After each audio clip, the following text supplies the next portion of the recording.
अगर जीते तो जीत के जुलूस के साथ, और उम्मीद है जीत के ही हम लोग जाएंगे। एक जीत के जुलूस के साथ पूरे राज्य में भ्रमण करेंगे और विधानसभा की तैयारी को पुख्ता करेंगे।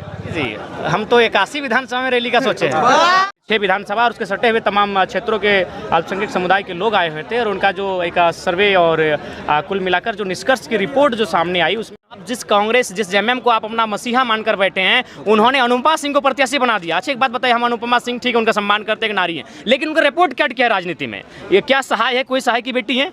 अरे भाई, कल की जब मैंने एक लड़की को उठा के पटक दिए राजनीति में, लोकसभा में, और फुरकान अंसारी का चुनाव नहीं लड़ा पाए, और फिर भी आपको लगता है कि वो पार्टी आपका भला करेगी, तो ये बहुत दुर्भाग्य। जय हिंद, जोहार झारखंड। मैं शमशाद आलम। 4 जून को लोकसभा चुनाव का रिजल्ट आने वाला है। उससे पहले जयराम महतो के द्वारा एक समीक्षा बैठक बुलाई गई थी और ये समीक्षा बैठक एक खास समुदाय का था, और वो समुदाय था मुस्लिम समुदाय।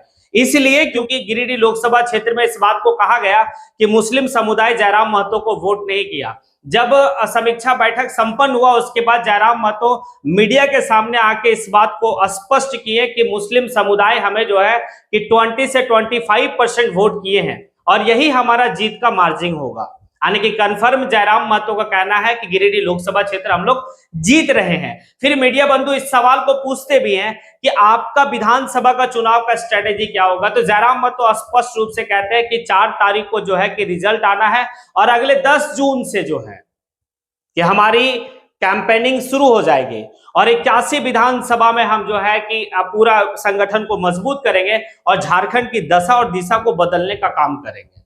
और जयराम महतो ने नियोजन नीति को लेकर बड़ा खूबसूरत बात कहा है, और क्या कहा है चलिए चलते और सुनते हैं सारी बात को। बिल्कुल ये भ्रम है, और अल्पसंख्यक माइनॉरिटी वर्ग ने इस अपने नए नवेले बेटे को जो राजनीति में कदम रखने जा रहा है, उसको बिल्कुल आशीर्वाद दिया है और एक संतोषजनक आशीर्वाद दिया है। हाँ, ये आशा थी कुछ, लेकिन कोई बात नहीं, चूँकि देखिए 70 वर्षों से उनके माइंडसेट में एक विचारधारा का जो विस्तार और प्रचार प्रसार चल रहा है, उस विचारधारा से अचानक मैंने सेपरेट हो जाना आसान नहीं था। लेकिन उसके उस विकट परिस्थिति में भी जो आंकड़ा हमारे सामने आ रहा है, चूँकि आज 6 लोकसभा ही नहीं बल्कि उसके सटे हुए तमाम 6 विधानसभा और उसके सटे हुए तमाम क्षेत्रों के अल्पसंख्यक समुदाय के लोग आए हुए थे और उनका जो एक सर्वे और कुल मिलाकर जो निष्कर्ष की रिपोर्ट जो सामने आई, उसमें लगभग बताया जा रहा है कि 20 to 25% जो मतदान हमारे पक्ष में हुआ है, जो कि स्वागत योग्य है और सम्मान योग्य है। और हमें आशा है कि वही जो वोट परसेंटेज आया है वही हमारे लिए जीत का मार्जिन बनेगा। जीत को लेकर बिल्कुल हम लोग आश्वस्त हैं। आज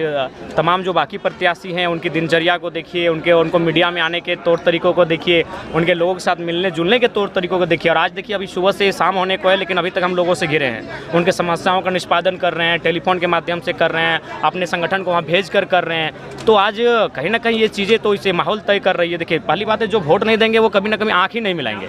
आज नहीं करने से भी वोटिंग के बाद से आज तक लगभग 15 से 20 हज़ार लोगों से हम मिले, आंख मिलाकर मिले, तो केवल उतने कार्यकर्ताओं से मिले। तो सोचिए वो लोग मतदान कितना करवाए। संसद बनेंगे तो जो सुविधा मैंने असुविधा आज हो रही है, नो डाउट हम प्रयास कर रहे हैं। अभी भी हम नहीं कर रहे कि सारा समस्या का समाधान चुटकी में कर रहे हैं, हम प्रयास कर रहे हैं। और अगर मान के चलिए 10 लोग समस्या लेकर आ रहे हैं, तो फिलहाल तो 3-4 समस्या, पहले एक होता था, आज से 6 महीना पहले एक समस्या का समाधान 10 में हो जाता था, अब 3-4 समस्या का समाधान हम कर पा रहे हैं। अगर संसद बन जाएंगे तो हमको लगता है 10 में 8-9 समस्या रहेगा, वही शेड्यूल रहेगा। लेकिन हाँ, वह तो सिस्टमेटिक होगा, क्योंकि हम चाहेंगे कि देखिए, हमारी जनता ही हमारी सब कुछ है, जनता ही हमारी पूंजी है। तो जनता अपना फ्यूल खर्च करके हमारे पास ना पहुँचे, तो हम ये प्रयास करेंगे। जैसे मान के चलो गोमिया से लोग आए थे, बेरमो से आए थे, जरीडी से आए थे, तो नहीं करने से भी वहाँ 60 किलोमीटर 50 किलोमीटर की दूरी हो जाती है, फ्यूल का खर्चा हो जाता है।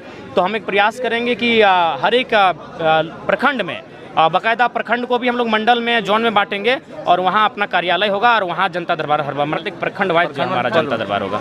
तो नहीं किया है, 2-3-4% नुकसान हुआ है। देखिए, मैंने बार बार कहा, ये दिल्ली की पॉलिटिक्स नहीं है। लोगों में थोड़ा सा, झारखंड के लोग हैं, थोड़ा भ्रमित हो जाते हैं, क्योंकि वो जो ट्रूथ है, वो सच्चाई है, रियलिटी को समझ नहीं पाते, वो र्यूमर पे चले जाते हैं और र्यूमर को व्यू भी ज़्यादा मिलता है, तो रियलिटी उन तक पहुंच नहीं पाती। और ये दिल्ली की पॉलिटिक्स नहीं है, तो ये थोड़ी सी कमी रही है। लेकिन मेरा मानना है कि साजिश से नाकाम रही हैं। अब जिस कांग्रेस, जिस जेएमएम को आप अपना मसीहा मानकर बैठे हैं, उन्होंने अनुपमा सिंह को प्रत्याशी बना दिया। अच्छा, एक बात बताइए, हम अनुपमा सिंह ठीक है, उनका सम्मान करते हैं, नारी है, लेकिन उनका रिपोर्ट क्या है राजनीति में? ये क्या सहाय है? कोई सहाय की बेटी है? अरे भाई, कल की जब मैंने एक लड़की को उठा के पटक दिए राजनीति में, लोकसभा में, और फुरकान अंसारी का चुनाव नहीं लड़ा पाए, और फिर भी आपको लगता है कि वो पार्टी आपका भला करेगी, तो ये बहुत दुर्भाग्य है। 4 तारीख को रिजल्ट है, 10 तारीख से ही हम लोग विधानसभा के लिए निकल जाएंगे। अगर जीते तो जीत के जुलूस के साथ, और उम्मीद है जीत के ही हम लोग जाएंगे। एक जीत के जुलूस के साथ पूरे राज्य में भ्रमण करेंगे और विधानसभा की तैयारी को पुख्ता करेंगे। जी, हम तो 81 विधानसभा में रैली का सोचे हैं। जनता को स्पष्ट कहेंगे कि विधानसभा में उनको चुनिए जो क्रॉनिक कैपिटलिज्म की पॉलिटिक्स नहीं करते हैं, नहीं तो ये देश के लिए बहुत ही घातक होगा, ये राज्य के लिए बहुत घातक होगा। आज देखिए क्या परिस्थितियां हैं, आज किस प्रकार से एक आम व्यक्ति त्रस्त है। क्यों त्रस्त है? क्योंकि आम व्यक्ति को पास जो सबसे बड़ी ताकत, उस ताकत का इस्तेमाल नहीं कर पा रहे। सबसे बड़ी ताकत वोट है। आज आम व्यक्ति बेरोजगारी से परेशान है, आज आम व्यक्ति हताशा निराशा का जीवन यापन कर रहा है। क्यों? क्योंकि वह कहीं ना कहीं अपने सर्वाधिक जो ताकतवर उसका मत है, उस मत का उपयोग नहीं कर पा रहा है। तो ऐसे लोगों को राजनीति में नहीं होना चाहिए। जो लोग अपने परिवार के लिए आए हैं, जो लोग अपने परिवार का पेट भरने के लिए आए हैं, जो लोग अपने परिवार की प्रॉपर्टी बनाने आए हैं, ऐसे लोगों को राजनीति से हटाइए, बहुत जल्द हटाइए। और नहीं तो ये आने वाले दिनों आपके नौजवान, आपके छात्र छात्राओं की बात करेंगे, और ना ही गांव गरीब किसानों की बात करेंगे, मजदूरों की बात करेंगे। ये केवल अपने परिवार की बात करेंगे। और मैं तो कहता हूँ कि नियोजन नीति झारखंड में बन चुकी है। अगर जिनको आज जो छात्र नियोजन नीति के बारे में जानना चाहते हैं, मैं आपको बताना चाहूँगा, झारखंड में छात्रों की नियोजन नीति नहीं बनी है, लेकिन नेताओं की नियोजन नीति बन चुकी है। नेताजी रिटायरमेंट होंगे और उनके परिवार का बच्चा विधायक का चुनाव लड़ेगा। ये नियोजन नीति बन चुकी है। तो इसलिए अब उन नियोजन नीति को हमको खारिज करने का समय आ चुका है, और हमें छात्रों की नियोजन नीति के लिए लड़ने वाले नौजवानों को राजनीति में अवसर देने का समय आया है।